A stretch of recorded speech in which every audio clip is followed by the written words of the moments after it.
welcome back to Brain Flow TV. Again, everybody, it is your host with the most. Shout out to the people who still tune into the channel, even though we don't upload here on a daily basis.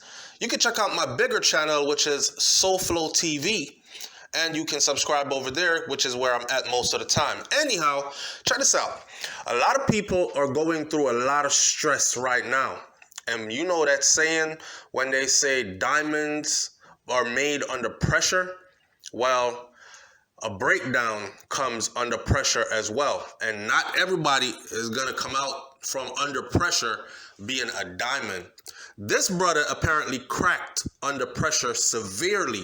Now, I don't know if the whole COVID lockdown and loss of a job and the lack of money and mounting problems in his relationship with his spouse may have contributed to what happened, but what happened is, oh my God.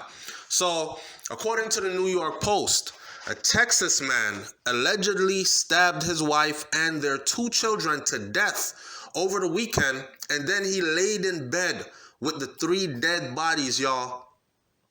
Officers responded to Brian Richardson's home in Copperas Cove on Saturday night on a welfare check, and they found him covered in blood laying next to his dead wife's body, Kiara, and their 2 young children, and that was reported by WFTV. Copperas Cove police officer asked Richardson what happened, and he responded to them and said, "I don't know."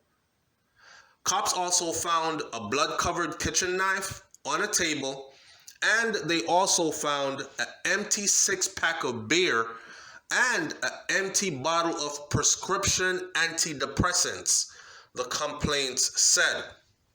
Officers even saw the family dog laying in a pool of blood in the kitchen. So that knife that they saw in the kitchen, that kitchen knife, I'm guessing that's the knife that he used to stab everybody, including the family's dog. Damn, what could have went so wrong? No motive behind the killings have been released as yet. Richardson has been charged with 3 counts of murder, and he's been jailed on a $2.5 million bond. Usually when they set your bond that high, it simply means that you're not of the upper echelon wealthy class, so you probably can't make that bail or that bond money. And they set it that high because they are pretty sure that you're guilty. They're pretty sure of a conviction if it goes to trial or not, and they don't want you going back out into the public. Now, with that said, the lesson in this for all of us is check on your people, man. Check on your people, make sure they're doing all right. And to the brothers out there, listen, because this was a brother, this was a black man that did this. And I know a lot of people are saying stuff like, oh man, I thought only white people did that. You know, white men, they kill the whole family and kill themselves. Black people don't do that type of stuff. Well, this ain't about black or white. This is about the mind state of a human being, okay, and how fragile we are. See, men are pretty much put under a lot of pressure. A man has to do this, a man has to do that, a man has to act this way, a man has to internalize all his pains and his sufferings, and he has nobody to talk to. And even his spouse will apply the pressure on him. If he complains, then, you complain too much. I can't take a bitchy, whiny, complaining man. Stand up, be a man.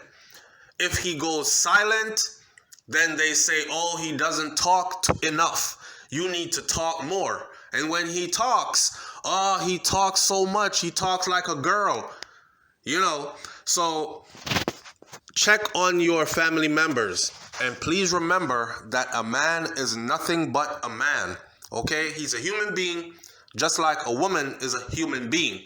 Now, minus a few different body parts that we carry, we internally, mentally carry pretty much the same, everything. Okay, so pressures can get to a man just as much as it gets to a woman. Now, we've seen videos and heard stories in the past of women suffering from post-traumatic stress disorder and all other kinds of stuff, and they go ahead and kill their children, and they don't kill themselves, and they're caught, and they're arrested, and they're tried and convicted. But people seem to think that this can only happen with women. I'm not saying that post-traumatic stress disorder or post-labor, post-birth stress disorders cannot affect. I'm not saying that this is what happened in this case. In this case, I think that this brother just lost it. Now, I don't know if he was on drugs. I'm sure reports will come out later on after they do blood work to tell us that anything crazy was found in his system. Maybe he smoked some sherm. For those of y'all who don't know what that is, that's embalming fluid mixed with marijuana, or sometimes PCP. They just put it on a cigarette and liquid form, let that cigarette dry up, and they smoke that, and then they go crazy. We don't know if he was on any type of drugs at this point, but they did find a 6-pack of beer, and they did find a whole bottle of antidepressant, which means he at some point contemplated suicide. And this must have been planned before, because he did not kill them and then leave the house to go buy pills at the store. He had those already in place. Anyhow, sad story. I don't even know what else to say about it. All I can say is check on your people and make sure you yourself are protecting your mental health, especially now in times like these. It's BrainFlow TV. Leave your comments in the comment section below, and don't forget to subscribe, and I'll catch you on the next video. I'm out. Peace.